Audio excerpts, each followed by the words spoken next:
me propongo desarrollar 3 etapas. Un encuadre europeo, a partir de la diligencia de vida, la directiva. Un segundo apartado dedicado al mosaico de los Modern Slavery Acts y de las leyes nacionales sobre la due diligence. Un tercer bloque dedicado a la experiencia estadounidense del Allen Tort Statute, como paradigma, hoy en crisis, de responsabilidad civil ex delicto por graves violaciones de los derechos humanos cometidas extraterritorium. El objetivo es mostrar cómo estos distintos estratos normativos, europeo, nacional y estadounidense, están intentando de manera no siempre coherente hacer jurídicamente y financieramente más costoso el beneficio fundado en la violación grave de la dignidad del trabajo. Para entrar en materia, es necesario precisar qué entendemos en términos jurídicos cuando hablamos de modern slavery. No se trata de un concepto técnico unívoco, sino de un paraguas bajo el cual convergen una serie de figuras bien definidas en el plano internacional. La esclavitud, en sentido propio, el trabajo forzoso y obligatorio, las peores formas de trabajo infantil, la trata de seres humanos. El punto de contacto con el derecho de la empresa es evidente. El fenómeno se sitúa a lo largo de las cadenas de suministro, especialmente en segmentos caracterizados por una fuerte informalidad, la debilidad institucional de los estados, una asimetría estructural de poder contractual entre la empresa principal y los trabajadores. La responsabilidad civil, contractual y sobre todo extracontractual se convierte entonces en el terreno en el que el derecho logra transformar en obligación jurídicas aquello que durante demasiado tiempo se ha dejado en el plano puramente ético o reputacional. El primer pilar de nuestro análisis está constituido por el derecho de la Unión Europea. La Directiva sobre Diligencia de Vida de las empresas en materia de sostenibilidad,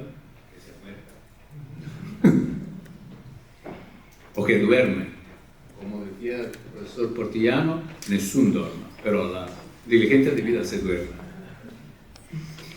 La directiva es el intento más ambicioso hasta la fecha de construir un régimen horizontal de due diligence, obligatoria en materia de derechos humanos y medio ambiente para las grandes empresas que operan en el mercado interior. En lo que aquí interesa, la directiva define los impactos negativos sobre los derechos humanos, impone a las empresas sujetas a integrar la due diligence en sus políticas empresariales, mapear los riesgos, adoptar medidas de prevención y mitigación. Y el vínculo con la responsabilidad civil es explícito en el originario artículo 29, que obligaba a los Estados miembros a garantizar un régimen de responsabilidad por daños cuando una empresa incumple los deberes de due diligence y dicha infracción causa un perjuicio a sujetos protegidos, dejando, sin embargo, un amplio margen de configuración a los derechos nacionales. El cuadro, como es sabido, está en evolución. La directiva Stop the Clock interviene sobre los plazos y la directiva Omnibus tiende a restringir el perímetro subjetivo de las empresas obligadas y a atenuar algunos mecanismos de enforcement. Para nuestro tema, sin embargo, dos elementos siguen siendo centrales. El catálogo de ilícitos permanece intacto. Trabajo forzoso, esclavitud, peores formas de trabajo infantil. Los Estados miembros están, en cualquier caso, obligados a garantizar formas de acceso efectivo a la justicia. En otras palabras, la Directiva de Diligencia de Vida no crea una acción civil europea única, pero impone a los ordenamientos nacionales traducir la violación de los deberes de diligencia de vida en un posible título de responsabilidad frente a las víctimas de los impactos negativos. Este diseño no nace en un vacío normativo. En varios Estados miembros existen ya leyes que, aún con soluciones diversas, anticipan o acompañan la lógica de la Directiva de Diligencia de Vida. La ley francesa sobre el devoir de vigilance, que impone a los grandes grupos elaborar planes de vigilancia en materia de derechos humanos y medio ambiente y reconoce, al menos teóricamente, una acción civil por omisión o insuficiencia de dicho plan. Y la Lieferkettengesetz alemán de 2021, en vigor del 2023, introduce obligaciones de due diligence a lo largo de las cadenas de suministro. Estas leyes, aunque diferentes, comparten dos rasgos. Por un lado, transforman el riesgo de violaciones de derechos humanos en objeto de gestión empresarial obligatoria. Por otro, abren vías más claras en Francia, más indirectas en Alemania, para vincular el incumplimiento de los deberes de vigilancia con la responsabilidad civil frente a las víctimas. Junto al proceso europeo se ha desarrollado un auténtico mosaico de Modern Slavery Acts, en sentido estricto y funcional, que constituye el laboratorio jurídico del que el proyecto europeo ha tomado al menos en parte inspiración. El modelo más conocido es el Modern Slavery Act del 2015 del Reino Unido, que combina una parte penal dedicada a los delitos de esclavitud con una obligación de transparencia en las cadenas de suministro, Transparency in Supply Chains, para las empresas por encima de determinados umbrales de facturación. En una línea similar se sitúa el Modern Slavery Act australiano, que introduce obligación de información para grandes sociedades y para determinadas entidades públicas federales, con un registro centralizado de las declaraciones y un papel relevante del Ministerio del Interior en la supervisión del sistema. En Norteamérica hay una Fighting Against Forced Labor and Child Labor in Supply Chain Act canadiense, que impone a las empresas que superen determinados umbrales la presentación de un informe anual sobre las medidas adoptadas para identificar, prevenir, mitigar el trabajo forzoso. En Estados Unidos no existe un Modern Slavery Act federal unitario. Encontramos, sin embargo, instrumentos sectoriales que desempeñan una función análoga. La California Transparency in Supply Chains Act obliga a las grandes empresas que operan en California a declarar públicamente sus actividades de verificación respecto de proveedores de alto riesgo de esclavitud y trata. Y el Traffic Act, más recientemente convertido en Forced Labor Prevention Act.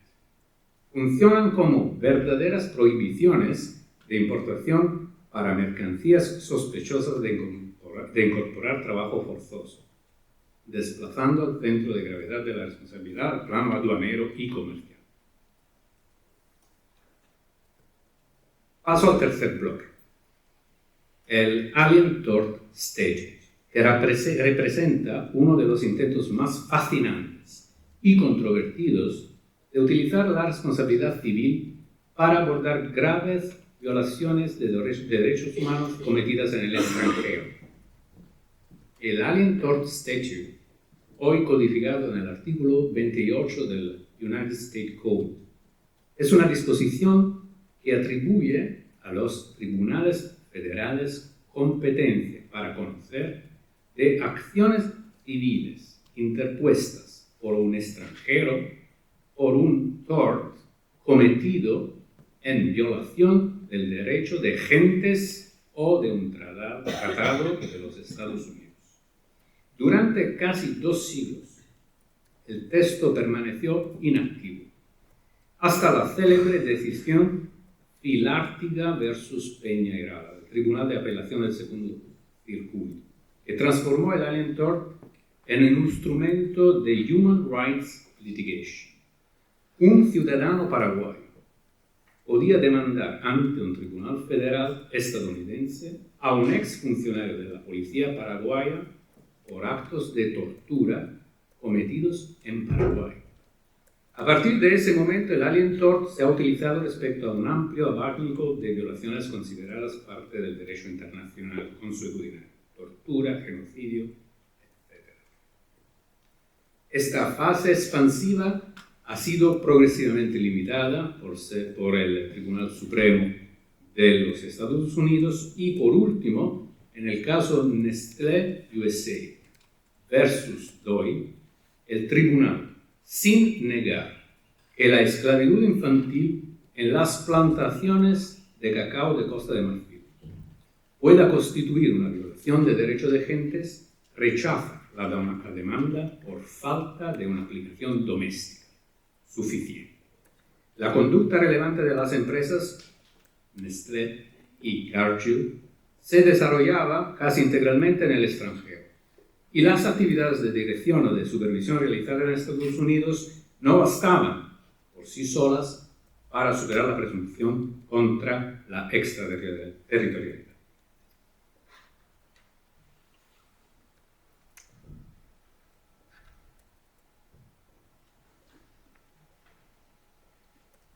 El Alien Tort ha representado durante un cierto periodo un remedio esencialmente jurisdiccional y centrado en el litigio, construido desde abajo a través de la jurisprudencia, que ha intentado atribuir a jueces nacionales la tarea de hacer respetar el derecho internacional de los derechos humanos frente a actores privados, incluso por hechos ocurridos en el extranjero.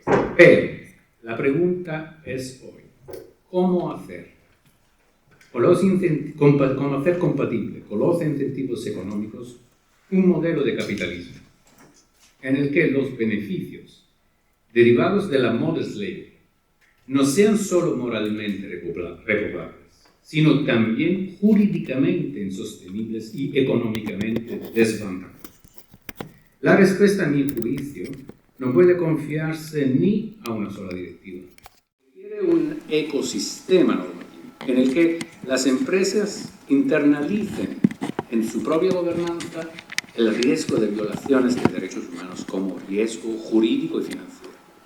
Los Estados miembros traduzcan con seriedad la Directiva de Licencia de Vida en acciones civiles efectivas, accesibles y dotadas de una capacidad disuasoria adecuada. La comunidad internacional continúa reforzando el estatuto consuetudinario de las normas contra la esclavitud, el trabajo forzoso y el trabajo infantil, haciendo cada vez más difícil que las empresas invoquen la opacidad del derecho internacional como escudo.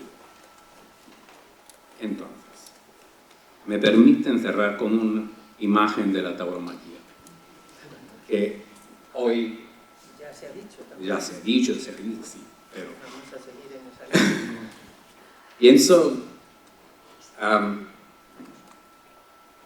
Pienso la mirada trágica de Federico García Lorca en el llanto por Ignacio Sánchez Mejías.